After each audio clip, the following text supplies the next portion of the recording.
Hello dears, good evening.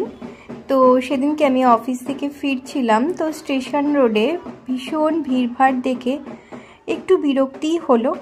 তারপর একটু কিছু দূর এগিয়ে দেখলাম একটা মায়ের মূর্তি ভ্যানে করে নিয়ে যাওয়া হচ্ছে।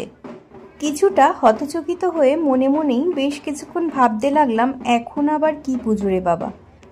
বাঙালিদের শ্রেষ্ঠ পুজো দুর্গা উৎসব, কালী পুজো, আরও ছোটোখাটো নানা রকম পুজো তো হয়েই গেছে, এখন আবার কি পুজো। কিছু বুঝতে না পেরে এইখানেরই একজন কাকিমাকে জিজ্ঞাসা করলাম, আচ্ছা এটা কি ঠাকুর? তখন তিনিই উত্তরে বললেন, ইনি বগলা মা। শুনেছি দুর্গা মায়েরই অন্য একটা রূপ, কিন্তু এই মূর্তি আমি আগে কখনো দেখিনি, এইবারই ফার্স্ট টাইম দেখলাম। তোমরা কি এই মূর্তিটা আগে কখনো দেখেছো? দেখে থাকলে কিন্তু কমেন্টসে জানিও। মায়ের অপরূপ মুখের দিকে তাকিয়ে আমার তো আর যেন চোখই সরে না। বাড়ির সব লোকজনেরা এবং আশেপাশের লোকজনেরা খুব আনন্দ সহকারে মাকে তাদের বাড়িতে নিয়ে যাচ্ছিল।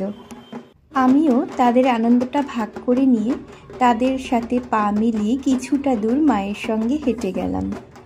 সেখানে দেখলাম ওই পুজো বাড়িরই একটা ছেলে দারুণ নাচ করছে, তাই তার ক্লিপসটা তোমাদের সঙ্গে একটু শেয়ার করলাম।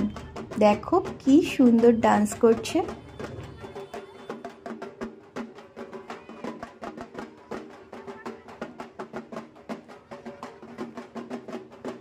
তাদের সাথে পুরো রাস্তা তো আমার যাওয়া সম্ভব ছিল না, তবে একটু সামনে এগিয়ে দেখলাম ওই দাদাটা পুরো রাস্তায় পুষ্প বৃষ্টি করছে আর তার পেছন পেছন মা চলেছে। খুব সুন্দর লাগলো দৃশ্যটা আমার, যেন মনে হলো ফুলের ওপর দিয়ে মা হেঁটে চলেছে। জানো তো, তখনও বুঝতে পারিনি আমার পেছনের পাড়াতেই এই ঠাকুরটা যাচ্ছে।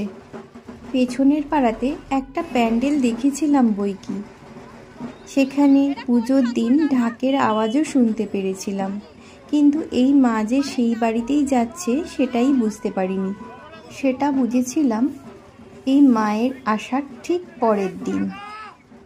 এটা পুজোর ঠিক পরের দিন যখন আমি অফিস থেকে ফিরছি, এই বাড়িটাতে প্রচণ্ড ঢাকের আওয়াজ শুনে কি যেন কি মনে হলো, একটু ঢুকে দেখতে গেলাম। তখন দেখি মায়ের এই অপরূপ দৃশ্য, সবাই মিলে মাকে বরণ করছে। মায়ের শোভাযাত্রা বের হবে কিছুক্ষণ পর। সময়টা ছিল মায়ের বিদায় বেলা। সমস্ত মহিলারা দেখছি